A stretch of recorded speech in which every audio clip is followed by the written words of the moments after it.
Kami dari kelompok kekuasaan kehakiman yang beranggotakan Adeline, Anastasia, Jevanya, Olivia, dan Susan ingin menjelaskan tentang kehakiman di negara Indonesia.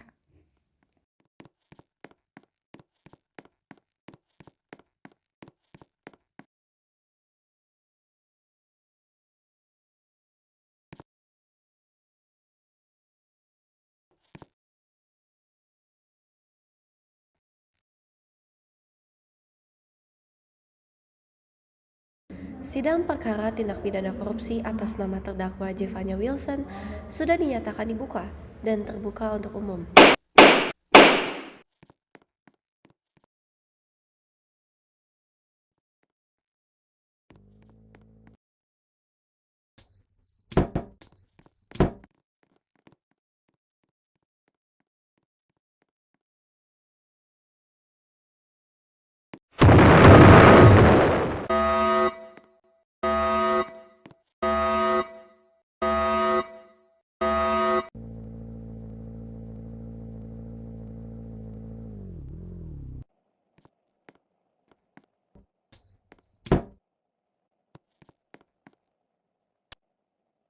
Saudari Jevanya, berdasarkan dakwaan yang dibacakan, Anda diduga melakukan tindak pidana korupsi dengan menyalahgunakan uang negara. Apakah Anda dapat mengerti dakwaan tersebut? Saya mengerti Yang Mulia, saya menyesal telah memperkaya diri sendiri dan merugikan masyarakat. Baik, pengakuan saudari akan dicatat dalam berita acara persidangan. Namun perlu diingat bahwa penyesalan saja tidak cukup. Pengadilan harus tetap memeriksa bukti-bukti yang ada. Jadi, dalam peradilan umum di Indonesia, hakim memiliki peran yang sangat penting. Hakim adalah penjabat peradilan yang diberi wewenang oleh undang-undang untuk memeriksa, mengadili, dan memutus perkara. Hakim di peradilan umum terdiri dari hakim ketua dan hakim anggota. Hakim harus bersikap mandiri, bebas dari campuran tangan pihak manapun, dan hanya tunduk pada hukum serta hati nurani. Peran hakim ini sangat menentukan, karena dari keputusannya akan terlihat keadilan ditegakkan atau tidak. Kekuasaan kehakiman sendiri memiliki latar belakang dari kebutuhan bangsa Indonesia untuk menegakkan hukum secara adil loh. Aspek yang terkait itu ada perlindungan hak asasi, kepastian hukum, dan keadilan bagi seluruh rakyat. Dasar hukumnya terdapat dalam pasal 24 UUD 1945 serta Undang-Undang Nomor 48 Tahun 2009 tentang kekuasaan kehakiman. Tugas dan wewenang hakim adalah menegakkan hukum dan keadilan dengan memeriksa, mengadili, dan memutuskan perkara. Sedangkan fungsinya yaitu menjadi pelindung hak-hak warga negara, mengawasi jalannya proses hukum, serta menjaga agar setiap tindak pidana, termasuk korupsi, mendapatkan putusan yang sesuai dengan rasa keadilan masyarakat. Setelah mempertimbangkan seluruh bukti dalam persidangan serta pengakuan terdakwa, maka pengadilan menyatakan terdakwa atas nama Jevanya Wilson terbukti secara sah melakukan tindak pidana korupsi. Dengan ini pengadilan menjatuhkan pidana penjara kepada terdakwa serta mewajibkan kepada terdakwa untuk mengembalikan kerugian negara.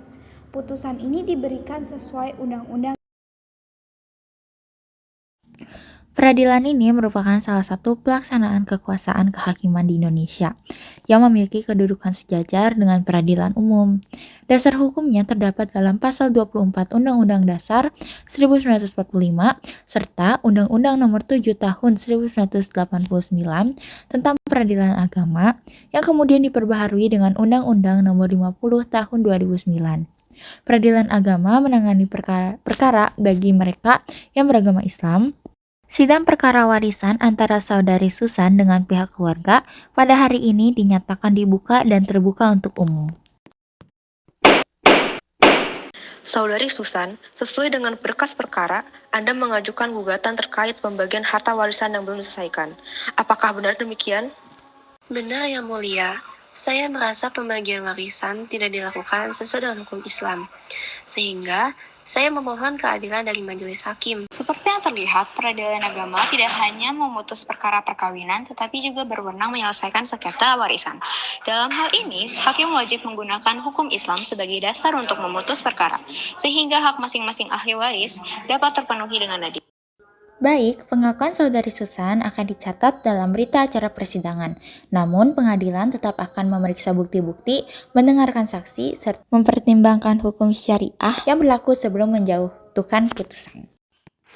Fungsi peradilan agama adalah memastikan agar hak-hak umat Islam tetap terlindungi dalam kehidupan bermasyarakat.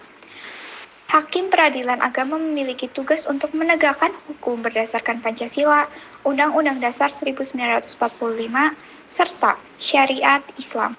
Dengan demikian, peradilan agama berperan sebagai pengawal keadilan, pelindung hak warga negara yang beragama Islam, dan penegak hukum yang menjunjung tinggi nilai-nilai syariah. Lembaga peradilan yang khusus menangani tindak pidana yang dilakukan anggota TNI sesuai pasal 24 Undang-Undang Dasar 1945 dan Undang-Undang Nomor 31 Tahun 1997 tentang peradilan militer. Pengadilan ini menegakkan hukum dengan nuansa kedisiplinan militer. Sidang perkara militer dengan terdakwa Sersan Sasa dinyatakan dibuka. Kolonel Sasa, Anda dilaporkan telah melakukan tindak tabrak lari kepada warga sipil. Apakah benar demikian?